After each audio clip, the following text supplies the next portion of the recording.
Hey, FlimsyLunchTray here, and welcome to World of Warships in our video edition today, which is going to be an upgrade and commander build of the Puerto Rico. Now, unfortunately, I had to take off this weekend for a work conference, so I didn't get to do kind of this Friday video highlight of the Puerto Rico. I did have a first impressions video. If you want to check that out, I'll link it at the beginning of the video. And my playstyle isn't too different from that, besides swapping out between the ammo types a bit more. But I have a pretty good feel for the ship. I really like the American cruisers. I play a lot of the heavy cruisers and the light cruisers. So I feel that it's okay for me to go ahead and do this upgraded commander build because I like what I've been running and testing out so far. So we need to discuss what type of cruiser is the Puerto Rico. Is she this brawling cruiser? Is she a long-range cruiser? Is she a mid-range cruiser? And I feel like she fits quite well in that mid-range category. That's partially due to her guns. Her guns don't have like a cruiser accuracy. They're more like a battleship dispersion. Her Sigma is 2.2. But her horizontal and vertical dispersion are rather poor, and I'll get into that in a little bit. So it requires that if you want to accurately land salvos, you have to get in more of that mid-range. And when I say mid-range, I'm thinking like minimal, like 15 kilometers and lower. 15 to 10. Maybe you're trying to use that 10-kilometer American radar. So to me, she's mid-range, and she can do well close quarters just because of also having the hydroacoustic search and good torpedo protection. So let's go and look at the armor. See what we have going on here. So you have a 27 millimeter bow and stern. You can also see that goes same for the deck plating. The deck of the main part of the ship is 38 millimeter. And then when we look at the turrets, you have 325 millimeter on the front, 152, 133, 127 on the top. So these guns are definitely weak, and they can be incapacitated if you're showing more the side or you're looking at a different target. The back of them, also 133. This is something you just have to be mindful of, that they can be taken advantage of by skilled cruiser or battleship commanders who specifically target your turrets. Looking at the armor belt, you have a 30 millimeter up top, which means if you do angle appropriately, you can bounce incoming shells. Like the first video I had, first impressions, first randoms battle is bouncing 305s from an enemy Puerto Rico AP shells. And then of course if they really try to get cheeky and hit this lower armor belt, the casemate armor, it's 254 millimeter, 254, and then 216 in this strip, and then the side plating for torpedo protection is 38. So if you try to work the belt well, kind of like similar what you can do with the Des Moines and Buffalo, with the not like 457s and larger, like that's going to be a challenge. But you can bounce a good variety of the cruiser AP shells if you angle appropriately. Now her citadel is beneath, or it's actually, let me say this, it's at waterline. So one of the things that the Puerto Rico is known for is having this really trolly citadel. It's very hard to citadel, and I don't know if I've actually been citadeled yet. No, I don't think I have, of the games I've played so far. And that really stands out because she is this, she is a battle cruiser. She's this tanky, large cruiser, kind of a variant that follows in line. It reminds you of the Alaska. It reminds you of the Congress. Also just because of these 305 millimeter guns. So let's go and look at her modules. So there's no researchable modules in her being a premium ship from the dockyard. We just had that wrapped up. So they're 3 and 5 millimeter guns we talked about. They're really similar to the Alaska Congress guns. I don't know in terms of Alaska, like with penetration and such.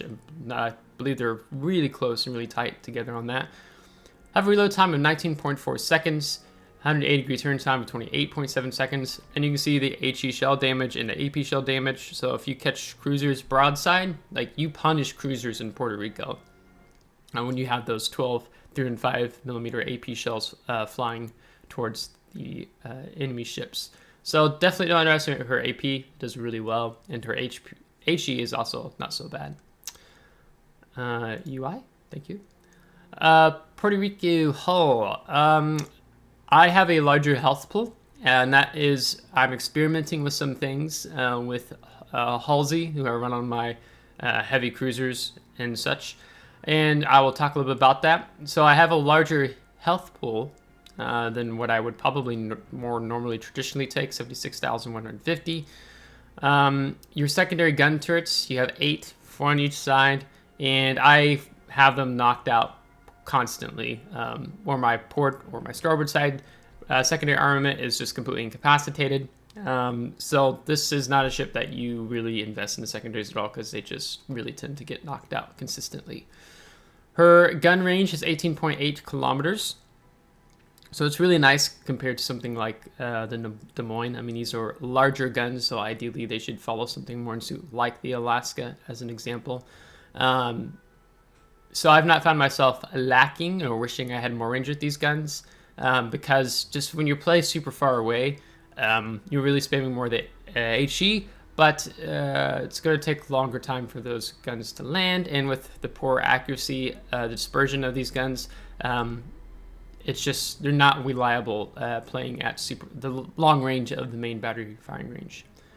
Her propulsion is 33.5 knots. We can buff that up with Serum Mike, get 35.2 knots, which actually isn't too bad for a heavy cruiser getting around the map. So I do recommend trying that out if you will. In terms of her upgrades, first slot, I have the main armaments modification 1. Risk of main battery becoming incapacitated, negative 20%. Main battery stability, plus 50%. Main battery repair time, negative 20%. And one of the reasons I really like to run this is because the armament that you have on Puerto Rico revolves around her guns. It doesn't revolve around secondaries. Her torpedoes, she doesn't have any. So you want to invest in protecting the secondary arm. You want to build in and invest the primary armament being these main battery guns. So I definitely do recommend that, and we talked about the armor configuration of the turrets, and so you want to give them a little bit more protection. You could take something like auxiliary armaments modification if you wanted to invest in your AA, but you're not always going to have games with enemy aircraft carriers, although that's becoming increasingly rare because of hybrids and such things. But really the guns are where it's at. Magazine modification, don't need to stake Juliet Charlie combat signal, which completely eliminates the risk of your ship's magazine detonating. The second slot, you have multiple things going on. I have ran the damage control system modification 1, which is reduces the risk of catching fire, negative 5%, risk of flooding, negative 3%. I talked about it in the first impressions when we were like mounting the ship up and stuff. But the surveillance radar modification 1 would actually be my number 1 choice.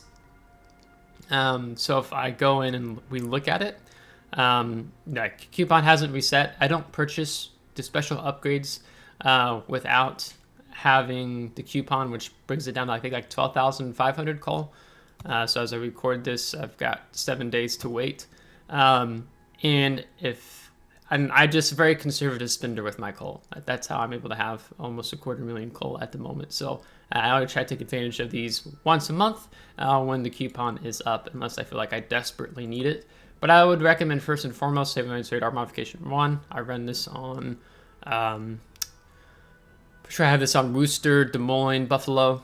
It's really good American radar, so if you can extend it. I had a game, which I'm going to probably future. I'm actually going to send it into Jingles, and I don't want to give anything away, but there's some interesting things that happened that battle, particularly the ending. So Surveillance Radar is really good because in that battle, I could have used it for a bit more against an enemy destroyer. How to acoustic search if you're also wanting to kind of increase your defensive capacity, because you have that here. You can. But I would really recommend the radar first, then maybe the second, the hydro, then third, the damage control system modification 1. Because I take this and I literally get set on fire. Like as soon as my DCP goes down after setting extinguishing 2 or 3 fires, I just feel like I instantly get set on fire again. So I guess it could be even worse if I didn't have this mounted. Her third slot. So I am running the aiming systems modification 1. And the main reason I run this is the main battery shell dispersion is reduced, negative 7%, meaning I'm getting tighter horizontal dispersion and tighter vertical dispersion. So with this mounted, my maximum dispersion horizontally is 231 meters, and vertically it's 139 meters, okay? So one of the things I kind of was debating about when I put this on, because of the main battery traverse time is 28.7 seconds, and I was like, do I really want to run main battery modification 3? So let's say you gave up the aiming systems modification 1 and you took main battery modification 2. Your maximum dispersion horizontally is going to go up from 231 to 249, and then vertically it's going to go from 139 to 149. So to me, I really want to do whatever I can to increase the dispersion of these guns, because you can do some wicked things against some cruisers that I've had some experience in the battles I've played since that first impressions video I did. Otherwise, secondly, I would say the main battery modification 2, but I would really try to encourage you to take the aiming system modification 1, because I also have a perk with Halsey and running, well, I don't think it's not enhanced skill, but I have a skill for master skill for the grease the gears. The fourth slot, I am experimenting. I'm trying some different things out.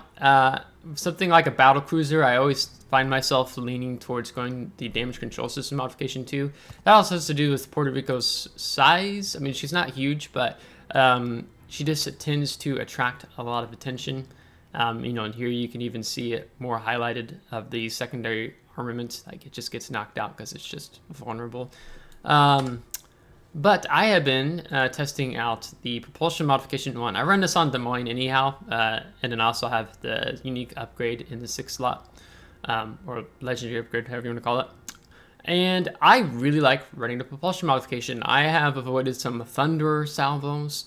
I've helped get me out of the way to juke some shots.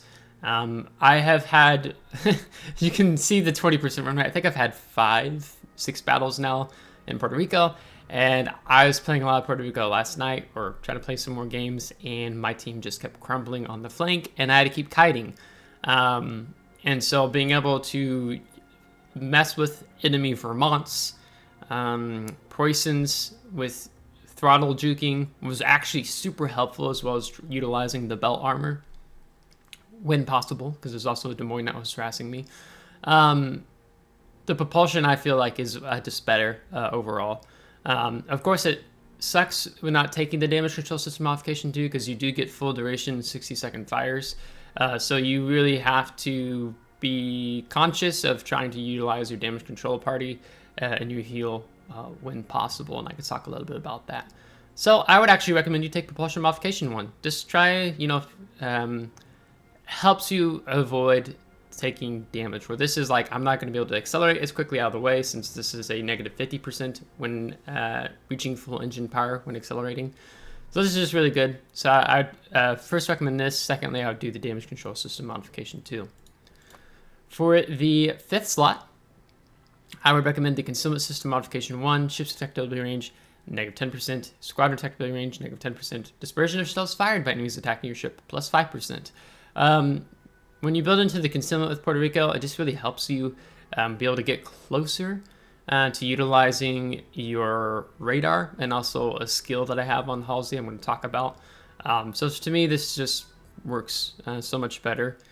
I don't think a lighthouse build works so well with Puerto Rico, because to me there's other cruisers that would do that role better, mostly just because of the reload time of your main battery gun is, right now we have 19.4 seconds, and it's over 20 seconds if I don't take the upgrade I have in slot 6. But I don't think a lighthouse build works so well in Puerto Rico. There's other cruisers, I would say, that perform that role better. So concealment. 6th slot, I had the main battery modification 3, so this is getting the main battery reload time down to negative 12%, but the main battery traverse speed takes a hit, being negative 13%, so kind of contributing to that 28.7 seconds that you see here. But the reload time, to me, has just been really helpful. I've had multiple 130, 140, 150, and I think it was 160, 170 damage games. So it's just helpful, and also tying in with the skill and the commander I'm going to talk about. You also have Gunfire Control System Modification 2, which extends your main battery firing range at plus 16%, but Puerto Rico does not shine for me as being a long-range APHE spamming cruiser. You really have to play that mid-range much more to try to support your team in being that 15-kilometer window and less. So this just doesn't work for me. I don't recommend it. First, recommend the main battery modification 3. You also have auxiliary armament modification 2, which would just buff your secondaries, not your secondaries, your AA defense even further. You actually have pretty decent AA. It's a 6-kilometer AA. So you could buff that even further, but again, it just depends on matches where you have an aircraft carrier, and then if you don't, then this skill's pretty useless. Besides a little bit of help you'll get from your secondary battery reload time being negative 20%. But really, I would really encourage you to take that main battery modification 3. Damage control party. It's an action time of 5 seconds, so be mindful when you use this. So like, let's say you've tried a couple fires, but then there's a cruiser or destroyer who's HE spamming you. Try to get dark, try to get behind the island, since there's still going to be shells inbound before you pop this. I tried to do that, well, almost. I used this, I had 2 fires set on me, and then as soon as this went down, I had another fire set on me instantly, which was really annoying. I think that destroyer had really good HE chances of starting a fire. So just be mindful in exercising this, because it's only an action time of 5 seconds and your reload time of 60 seconds, but you get an unlimited amount of them. So just try to use them well, especially if you know you're going to be able to go dark, and just go ahead and put out the fire so you're not overloading your repair party. Right now, you can see it's a HP per second of 380. If I take the India Delta combat signal, it jumps up to 456. So that is really helpful to run the India Delta, and just increases your survivability and longevity, stamina, and fighting in the battle. So I recommend running that. Action time 28 seconds, reload time minute 20. So I tried to alternate between these two, but if I'm going to go dark, I'm not going to let that fire burn for another 45 seconds. Like, I'm going to put that out because I want to retain 3 repair parties that I have. For the defensive A and hydroacoustic search, I would recommend hydroacoustic search. It's just really helpful overall, especially when you have to deal with enemy destroyers that are remaining on the enemy team. Also for submarines, right? As they slowly make their way into the game. To me, you're just going to get more use out of this because all ship classes have torpedoes, right? So just being able to have the hydroacoustic search is very helpful in my opinion. Defensive AA, it's good. This is a good defensive AA. The first suppressions battle that I had, I actually got defensive AA expert, but I can't remember if it was a tier 8 or a tier 10 CV at the moment. But RA without this was really good. Your surveillance radar has an action time of 35 seconds. You can build into this and it'd be over 40 seconds. Reload time of 2 minutes and 10-kilometer range. You can also swap that out with fighter. You can also swap that out with spotting aircraft. But surveillance radar was really helpful in some of the battles I had. It was just nice to have when I was dealing with enemy destroyers, because being a radar cruiser, you want to try to play around the objectives. And what are the objectives? It's the caps, right? So in domination mode, maybe it's arms race and you're trying to seize the buffs, trying to help your destroyer buddy out. I like to try to play my cruisers as a team player. So I play around the objectives and I like using my radar to help my team out. As far as signals, I would run something as the following. So we have 2 left. Probably would do that just to further buff the AA. So I can say I'll take it off 403, 1680, 423, 1764. Alternatively, if you don't really care to extend your hydro action time by plus 10%, then probably just take the November Foxtrot, which reduces the preparation time and reload time of your ship consumables. So you're getting all these guys back more quickly. So this is probably what I would lean towards a little bit more. Now, in terms of Halsey, I've talked about Halsey extensively. I'm not going to do that today. You can check out my Des Moines videos. I'll probably just tag another Des Moines video at the end of this video in addition to the first impressions video. he has some cool skills. I've already activated his Confederate talent, but didn't really get to utilize that talent activation. But when we look at the commander, okay, so yeah, I was right. So he has the enhanced skill for Grease the Gears.